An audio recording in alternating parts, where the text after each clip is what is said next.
You know, the next day, if I was dealing with like a stomach ache, I'd be like, damn, what did I eat? And then I would think like, oh, dang, I forgot I ate that.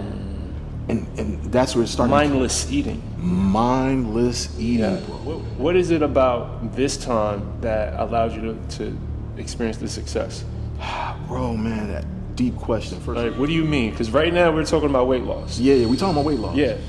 So the weight problem is not really the cause; it's the effect, right? So what do you think the cause is? Oh, it was for sure is meant.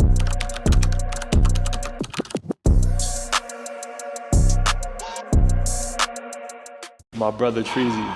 This is not just another interview. This is a conversation with someone who I love.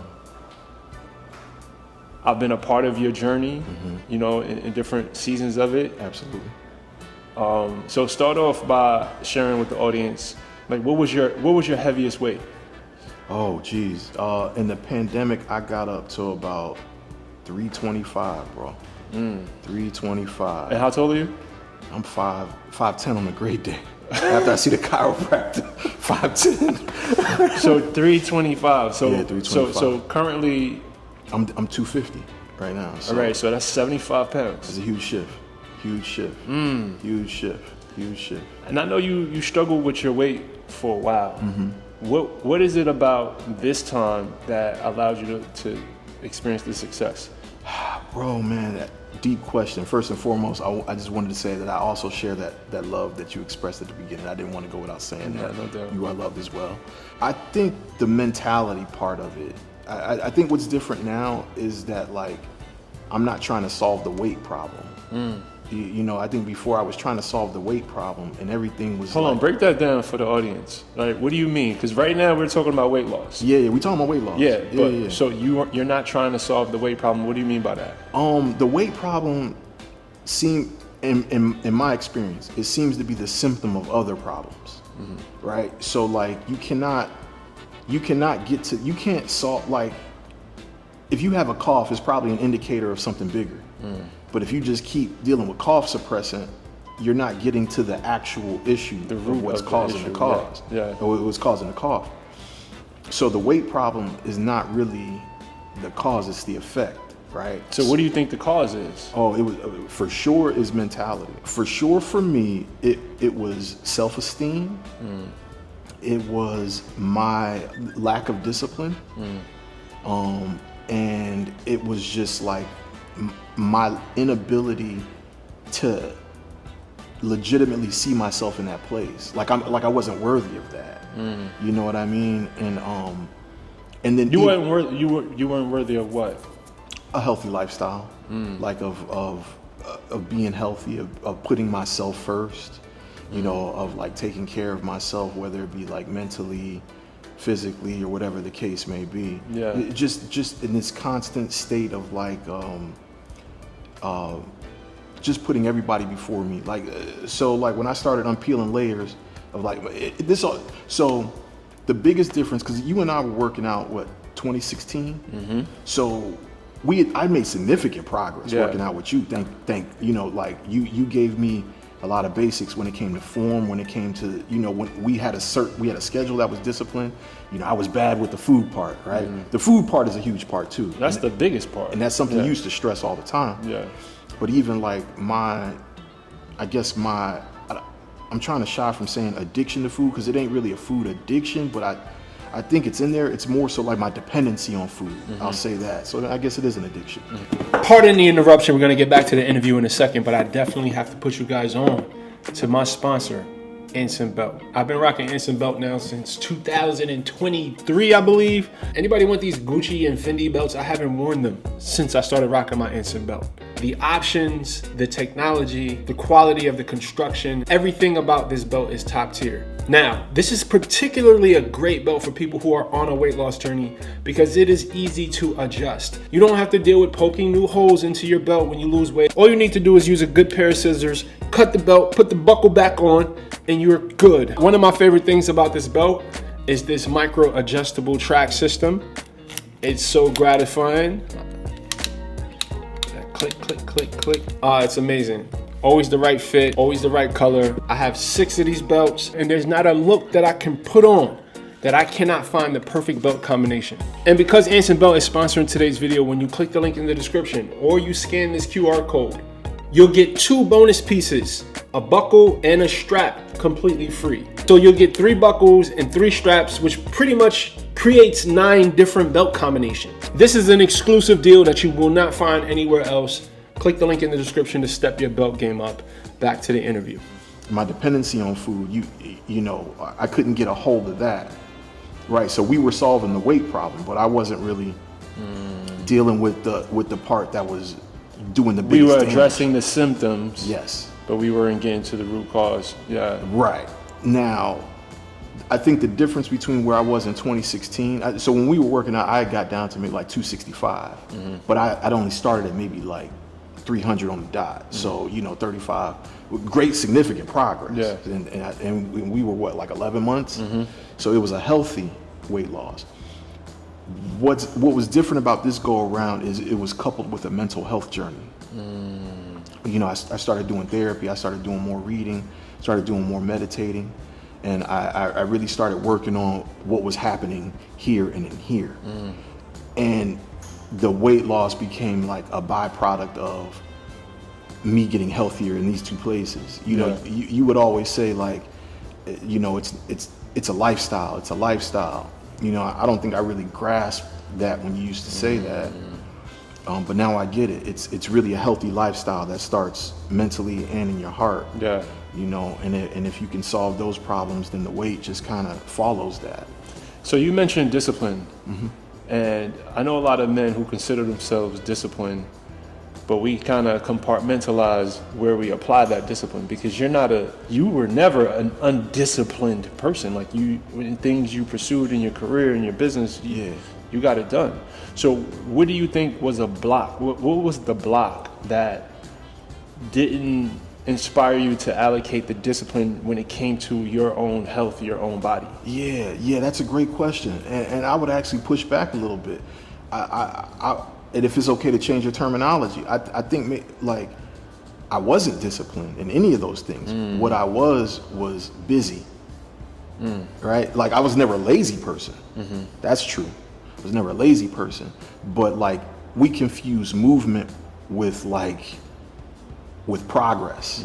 Movement isn't progress. You know, like movement is just, you know what I mean? But like if you don't have direction and you don't have something that sustains you, like when your mood is low and things like that, then it's just movement. It's not discipline. So you said, where was that blockage coming from? You think? Unsureness about my own decisions, about my own ability to like make decisions for myself. Which sounds crazy because I always identify as Tell me more about that. What do you mean by that? I think like I grew up in I have to be careful about how I talk about this because I grew up with a single mother. So like the majority of my trauma comes from the way that I grew up. But also I want to recognize that it's not, you know, I'm saying this on a public space, so it's not, my mother was not a bad mother. My mother did the best that she could. Right, and I recognize that. Having said that, I grew up in a very critical household, you know, and, you know, just my understanding of like growing up in spaces that way, and her being a single mother, you know, like she raised 2 boys on her own. She didn't really have time for herself. Her life was centered around doing instead of being. Right. So there was just a lot of I dealt with a lot of criticism in that space. And what a lot of criticism does, man, I don't know if people really realize it, and this is something to analyze if anybody is a critical person. When you constantly critique people, no matter even if it's small critiques, when you're constantly critiquing people and you're not offsetting that with, you know, what they're doing good, you know, with rewarding them, what you're doing is you're breaking down their self-esteem. You're breaking down their ability to be dependent on their own thoughts. And you're creating a dependency on how you analyze things. Right. So I just think growing up in that space, there was just a lot of unsureness about myself. and about and that unsureness over time calcifies into like unworthiness. It calcifies into like into things that discipline solves, right? Like, because I would imagine you get up every day and you every day, maybe you at that point, you like, I can't wait to get this workout in every day, naturally. No, that's not the case. It's not a thing. No. Right? Right. So like, but you have done this long enough to know that like me not going is going to yield less of what I want than me going. You know that like on the other side of it, you're going to feel better. You're going to feel more accomplished. You're going to feel more productive. I didn't even understand that because discipline wasn't, it's like if I don't feel like doing it, I'm not going to do it. You know, and when you take that lackadaisical attitude to anything, you take it to everything. Yeah, for sure. I read this quote somewhere, I forgot where I heard this. It said, the way that our parents talk to us end up being the voices that live in our own head. You know what I mean? Yeah. Like, so the criticalness that you experience from your mom, you adopted that. And it's probably the same narrative. You critique yourself the same way, 1000%. which I can relate to a lot. Anyway, let's back out of that little rabbit hole. So, when it comes to your nutrition, right? Because I know that was a big challenge for you in the past.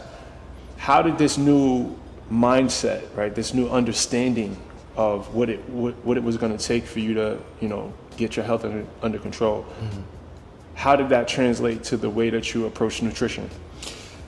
So this is a good question, and this is where I still have room to improve because I'm not at my target weight, right? And I'm, I've gotten to where I'm at, like the 250. I hover between 240 and 250. That's pretty much like my range that I hover between. But my target is I want to get, around 205, 210. That that's my current target. And the nutrition side is actually the part that I need to get on more. So like what I have done, what I've changed is intermittent fasting. I don't eat before noon and I don't eat after 7. That's my rule. Of course I cross it here and there. Yeah. But that's my standard for myself. Yeah. And then I've cut back significantly on sugars.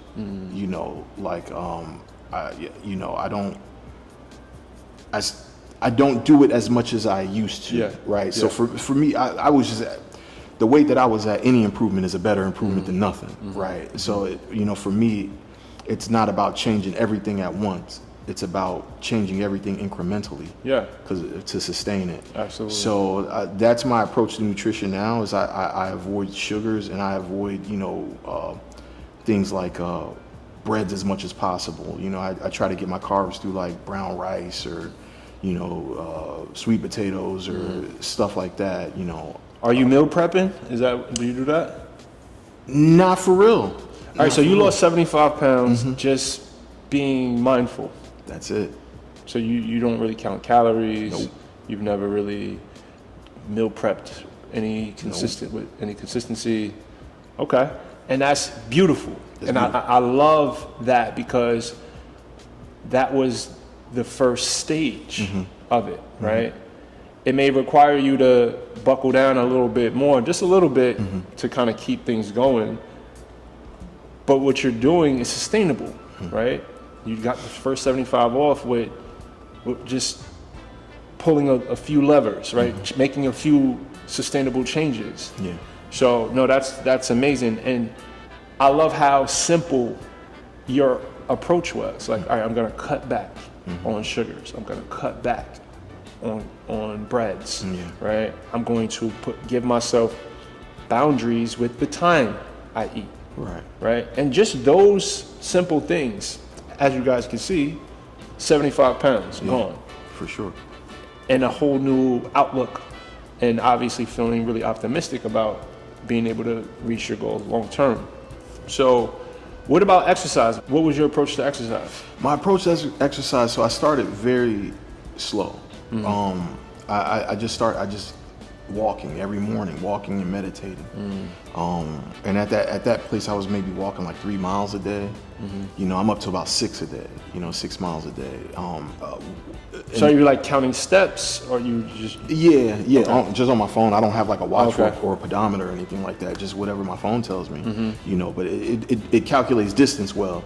You know, steps are made. You know, here and there. But you know, if I get my 6 miles in, then I know I achieve a step goal, and that usually translates to about, for me, that translates to about 12,000 steps, 12,000, 13,000 steps. Yeah. You know what I mean? So it started, first of all, it was walking and reading daily. You know, just 2 things to sort of build that discipline muscle. I committed myself to reading a chapter of a book a day, and, you know, blew through books in that year, you know. So that was the first, that was like the first phase of it. Okay, so it took you a year to lose 75 pounds? Probably closer to like 16 months. Okay.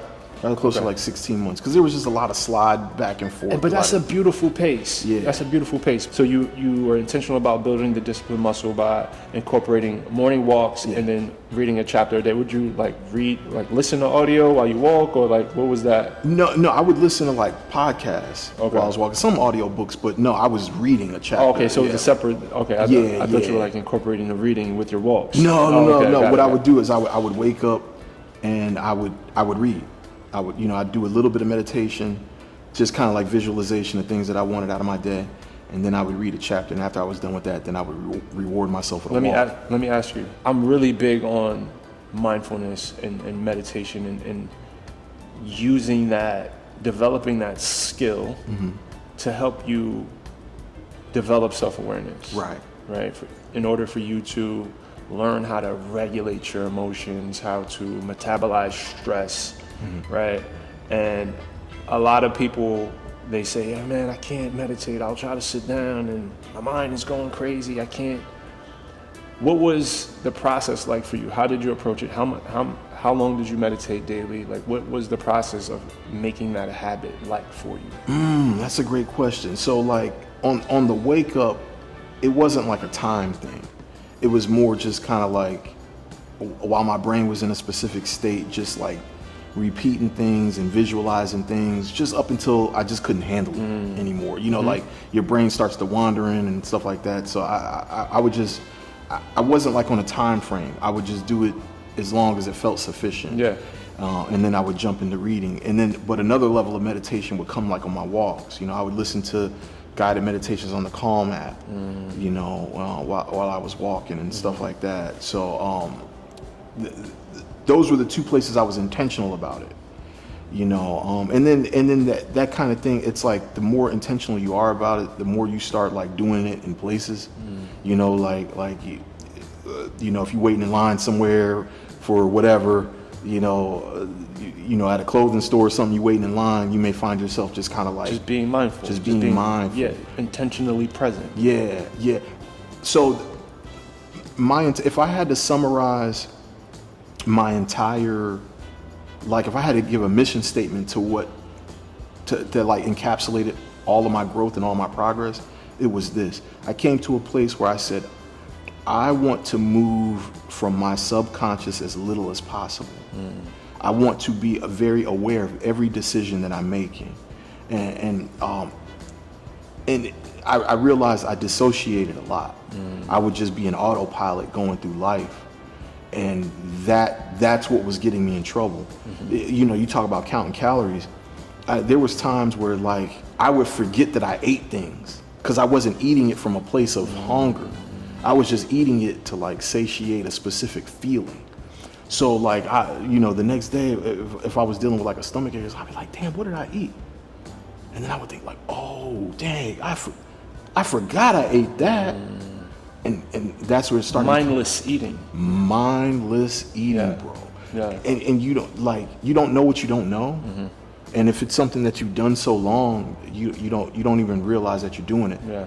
So like my mission statement became, I want to move out of my subconscious as little as possible, bro. And I know you cannot completely move out of it, but I don't want to be making reactionary decisions. But setting that intention alone is a powerful thing. Yeah. Right? Is a powerful thing. And it's more like what I'm hearing you are about to allude to is moving from this place of being reactive to life to being more just responsive. I was exactly about to say that. Yeah. So like being present with what you're feeling. And even when that's a choice that doesn't support your goals, it's still a win when you're doing it consciously. Yes. Right? You're not letting your nervous system or your fear or your anxiety drive you to, because a lot of the times it's just a response to, we try to extinguish uncomfortable feelings, right? And uncomfortable emotions. And that gets us in trouble because we don't see it. We're not aware that we just took down 3,000 calories, right? For real. And like you said, the next day you wake up like, why is my stomach hurting? And you don't even realize, you overate significantly yesterday because it's just an emotional response. And that's why I advocate for mindfulness and meditation and journaling, because that's the first step, is the awareness. Yes. You have to break that, like it's almost like a spell that you're under, right? Yes. And start to be more aware of yourself emotionally and aware of how your emotions are driving your choices, right? And that comes with just practicing paying attention, So, and I kind of answered the question, but I want to know from your perspective, how did meditation directly, right? If you lost 75 pounds, how did the meditation directly help you lose weight? I think it helped put me in that frequency of consciousness, I say consciousness. I started realizing how much my brain defaulted to like, I don't want to be here. I don't want to be here. I just want to go. I just want to think about this. I want to think about everything else, but right now, and it, when you do anything, this is how it works for me. When I do anything repetitively, I have a very analytical brain. So like when you experienced this when we were working out, like, and I don't know if you remember, but like I was very like form conscious. Like I was always conscious about my form on a specific thing. It's like I wanted to master the form of it, because I understood that like if I can master the form of it, I'll get the benefits from it. And like that's how my brain breaks things down, is when I do anything repetitively, I kind of get very analytical about what's happening. I start asking myself questions like, why do I feel that way? Why is it that my brain cannot concentrate on the right now? And then I would put that keyword into like a YouTube search, and then start digesting content on that, and then incorporate what I learned into like my next day in meditation. Like, okay, so I heard that if okay, it's okay for your brain to wander. That's not crazy. Everybody does that. All right, so now I can stop obsessing with why my brain is doing it and just start understanding that it's doing it. Yeah. And every inch of progress was like that. It was like an obstacle, analyze the obstacle, find the solution, and then sit in the solution for a little bit of time, and then analyze the next obstacle. It was just incremental progress, compound interest. You know what I mean? So I think meditation just really woke me up to the idea that I was sleeping through a lot of life, and I know that's the best way to put it. Like I was truly asleep. Yeah. And meditation woke me up. Just kind of gave me more time to connect with the authentic self, and not criticize it as much, not judge it. Learn how to feel it, learn how to label it, learn how to not pathologize everything, and learn how to have grace for myself. And then exercise helped me sharpen that, right? It's like if my brain was constantly worried about all these other things, financial stress, what projects are due, what this is, everything that's happening in my life. Like exercise exercise is so hard. It's so hard, but it's so rewarding that like when I'm done with a gym session, nothing else is hard in life at all. Now the problem is that I have to like reset that constantly. Like my brain just doesn't remember that. So like it becomes like a daily or an every other day practice. Like I have to get constant exercise, and if I don't, I can feel the difference. But that exercise reminds me that like, oh yeah, all this stuff that I'm stressing about ain't even hard. It's not even real. It's like just step into it and get it done, just like you did the workout. Yeah. You know. Yeah. It's a confidence builder, right? That's it. It gives you an opportunity a few times a week to experience yourself, overcome yourself. Yes. Right? To experience yourself, choose something hard. Yeah. Pause. You feel me? You feel what I'm saying? But For sure. but getting yourself to show up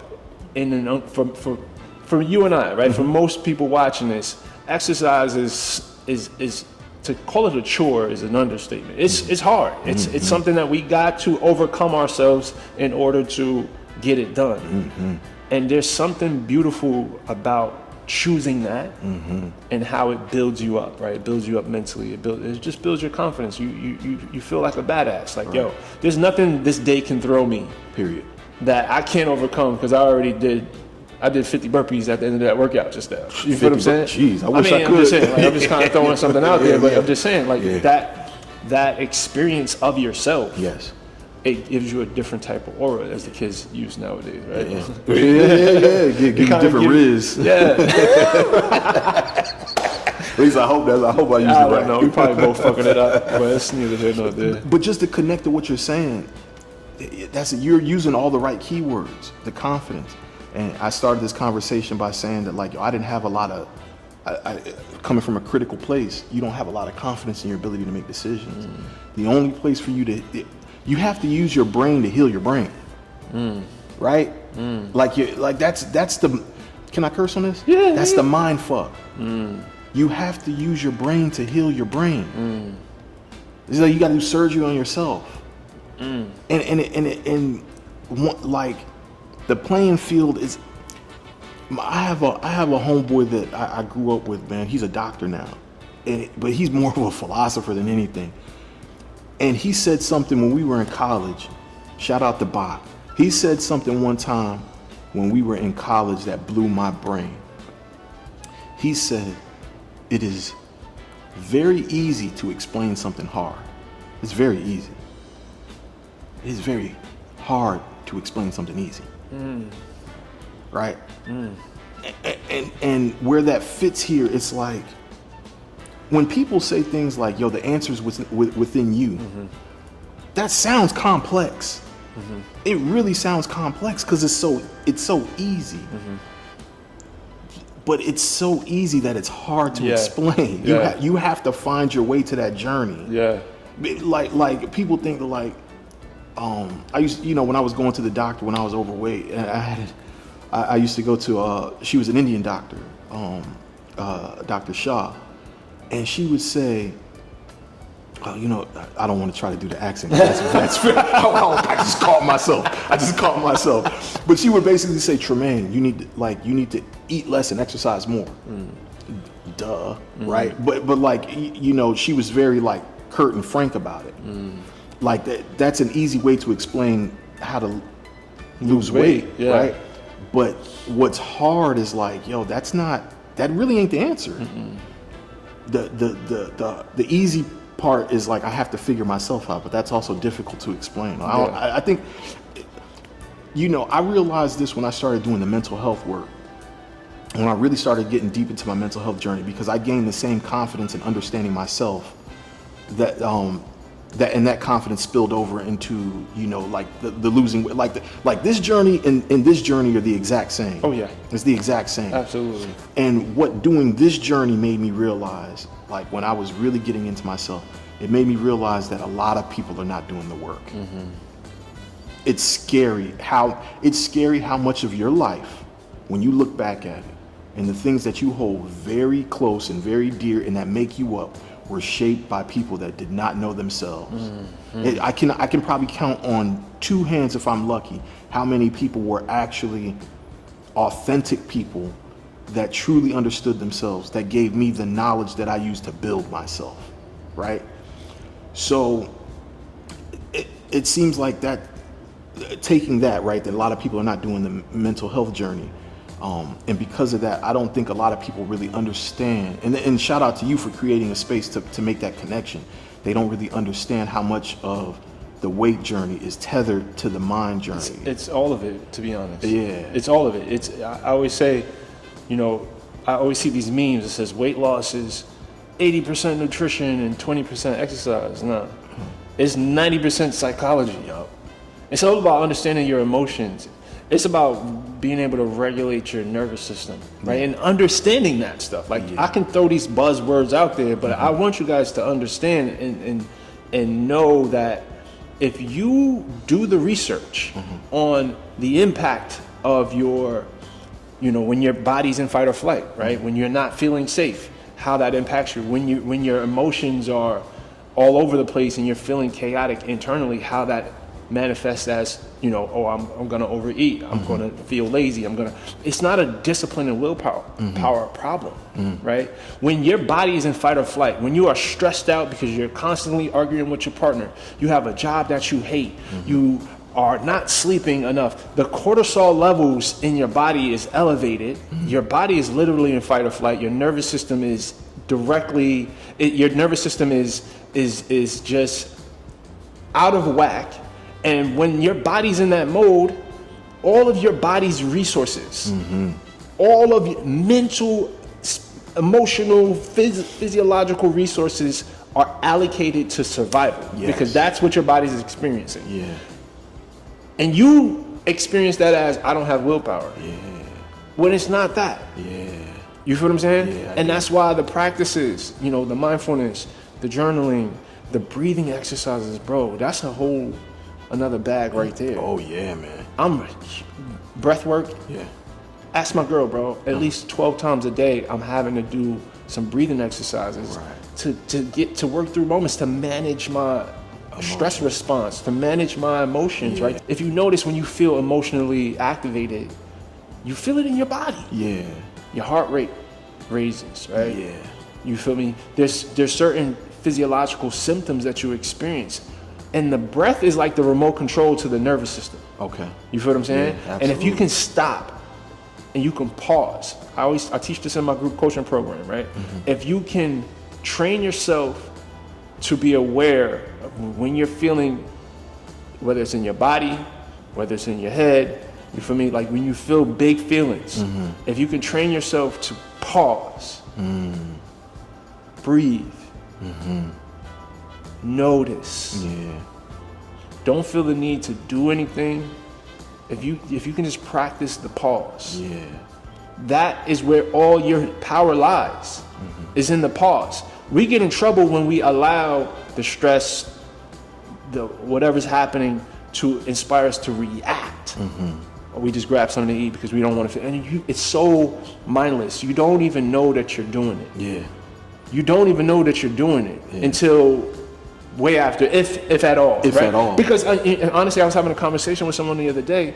I was telling them how I had gained 150 pounds and I didn't even notice it. Crazy. Which is wild. That's wild, but I get it. I didn't even notice. Yeah. My mom saw me. Right. Her jaw dropped. Yeah. She's like, "You're not my son." I'm like, "Yo, what the hell is this lady talking about?" Because I was avoiding mirrors. Yup. I was avoiding pictures. Yup. You feel what I'm saying? I didn't have a clue what I was doing, what was happening. I was destroying myself and I didn't even know it. Yeah, man. Jesus. And it's a real thing, and it's something that's so common. So that's why I'm so big on these tools, mindfulness, right? The meditation, the journaling, the breath work, bro. Yeah. Because we have to.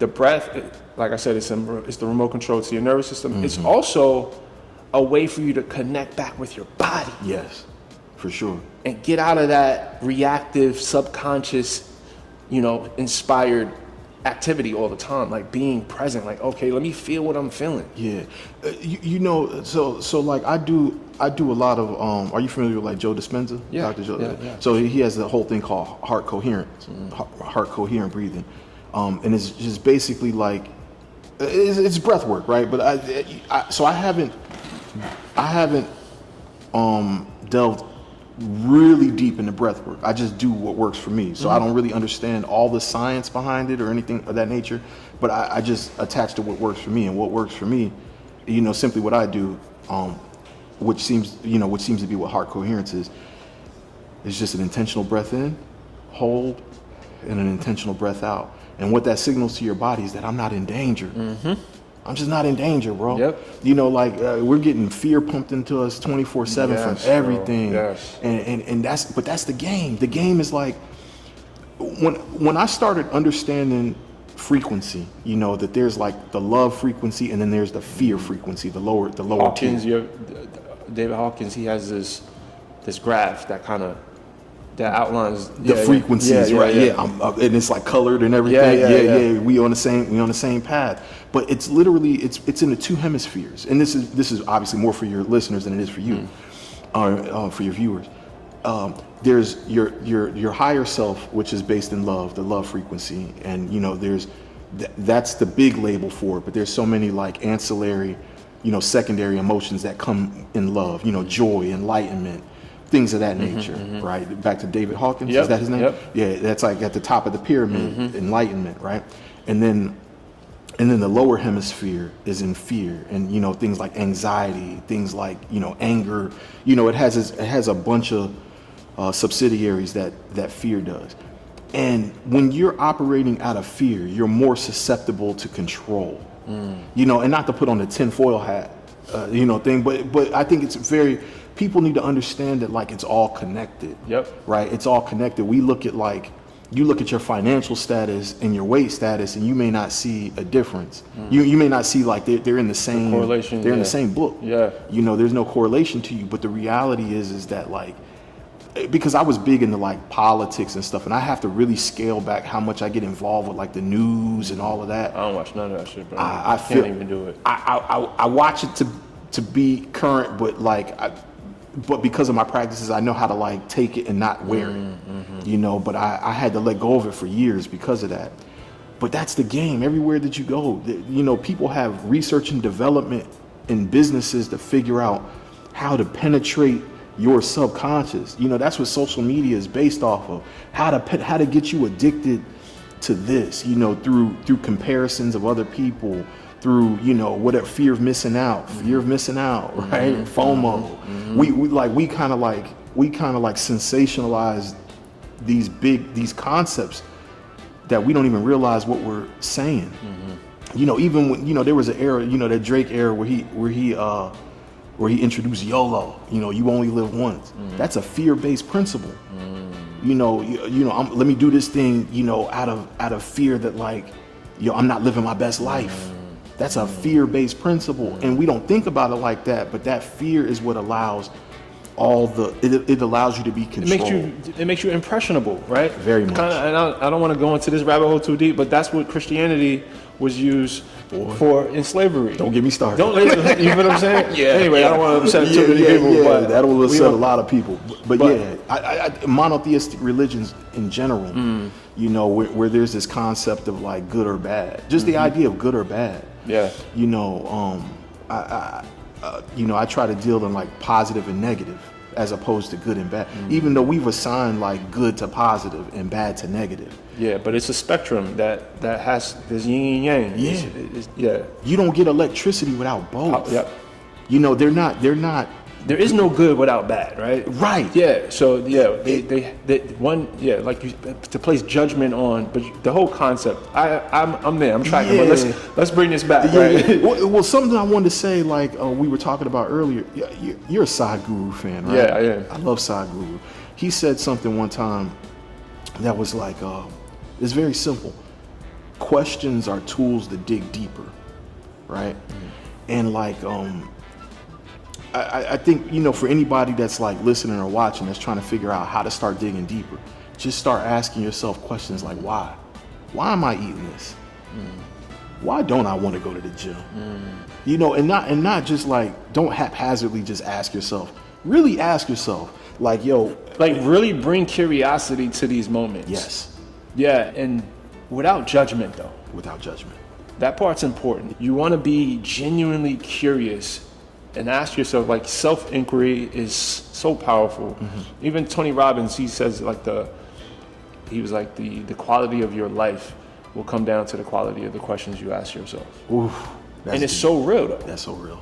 It's so real. Like, be curious. Like, why am I making these choices? Like you said, why do I eat like this? Like, why am I, why do I have trouble keeping promises to myself? Yeah. Right? Like, why do I do something that I know is destroying me? Yes. Like, that's not a normal human thing. Like, if you find yourself in that situation, like, just be curious. I love that suggestion. Yeah, it's one small suggestion that'll change a lot. And is it okay to ask you a question? Of course. So like if I'm following social media correctly, you've started like a basketball journey, right? Like what's the why for that for you? For me, I've always associated exercise with burning calories. Okay. Right? Yeah. So there's a few reasons behind that basketball journey. The one that came to mind immediately when you asked that is intentional, functional movement. I wanted to find a goal that will inspire a different why for exercise for me.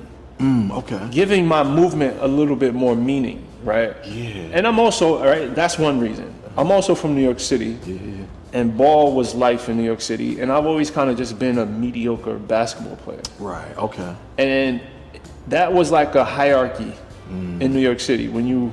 So it was also like in combination with giving my movement some more why. It was like, okay, it's just going to heal some inner child wound. Right. For me. Like, I always wanted to be a decent, at least, I mean, I've been decent, but I wanted to be good. Okay. I got trauma about not getting picked on a basketball court. And I acknowledge that, and I'm allowing myself, because it's meaningless, it's a story, and I'm very aware of that, right? But why not use that for something positive, right? Yeah.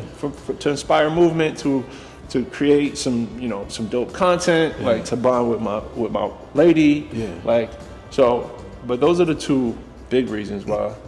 And I think those are legitimate. Like and exactly like you said, there's a difference between understanding the decision you're making and not understanding the decision that you're making, right? So like, if you're able to ask yourself why, and you can really reckon with that and reconcile that, and then you still make the decision. That's you making a decision. It's like, until you understand why you're making it, it's completely reactionary. Yeah. And there's a difference between if you want to eat a piece of cake, and like, all right, I'm making a decision to eat a piece of cake, but I understand there's going to be consequences to that. That's not really destructive. No, I agree with that. You know what I'm saying? I agree with that. So to your point, like, because you threw in some words there, there was some trauma around that. There was some, around not being picked and stuff like that.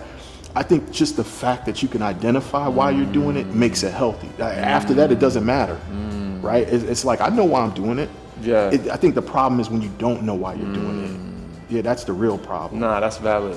No, that's a great point. All right, so I want to end this with advice. I want you to give advice to someone who is struggling with their weight. This conversation was enlightening for them. They're like, damn, you've helped them piece together, like, okay, some stuff that happened in my childhood or some things that I'm not willing to face is contributing to my struggles with weight loss. What is your advice to someone who is just making that connection right now? I'm gonna talk through this. I'm gonna do this in real time. I'm gonna talk because I don't really have an answer prepared for this, but I'm gonna freestyle this. I'll say, first and foremost, if what I'm saying makes sense to you, then you're at a place that you want to change it. That's the other thing. You're not gonna, if you're not at that place, everything that I'm saying is gonna sound like gibberish. Yep. So if they're actually hearing me, then you're at a place where you desire change. You have to start with, I would say, start with asking yourself questions. Some real questions. Don't set any goals yet.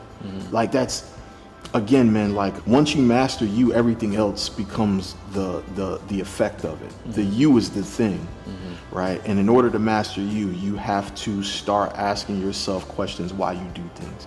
Because if you're like me and like the millions and billions of other people that are walking this earth, your entire personality and your reactions to everything were built by people that did not know themselves. So you have to start challenging concepts that you feel like are firmly planted. You know, why is it that I don't like drinking water? I got a sister, shout out to Monique. She hates drinking regular water. She only drinks carbonated water. Why is that? Right? Like, I know that's your thing. Why is that? Like, you got to challenge every concept about you. You know, why do I put my pants on left leg first and then right leg? You know, and in questioning that, you may not unearth anything huge. Yeah. But the thing is that you only gonna find the diamonds when you're down there in the mine. You got to get into the practice of digging. You know, and digging with the questions. And then once you start challenging those, and you start uncovering yourself, then I would say attach a counteraction to that. Right. So, like, you know, for me, when I was unconsciously eating, you know, and I started examining that, my counteraction to that was fasting. You know, that's my counteraction to it. It's like, all right, you need to get some discipline around what you put in your face, and you have to set that boundary for yourself. Yeah. And then when you start, you said this earlier, but I want to reiterate that. Just when you start holding yourself accountable and actually staying within the boundaries that you have for yourself, you really build that confidence muscle. And that's important. So I think the first thing is just being confident that you're hearing this message for a reason, and start questioning everything that you're doing. Just start there. No, that's love, bro. Yeah. I appreciate you, Yeah, man. thank you, man. Thank you for having me. And let me know if I can support the rest, you know, support you in the journey going forward. Yeah. Because obviously, I love you, bro, and I would love to play a role in that if that's what you need. 1,000%. I think allowing space for us to have conversations like this is more than enough. You gave me the physical basics. Now, if we could just keep sharpening each other mentally, that's more than enough for me. Say less. Yeah.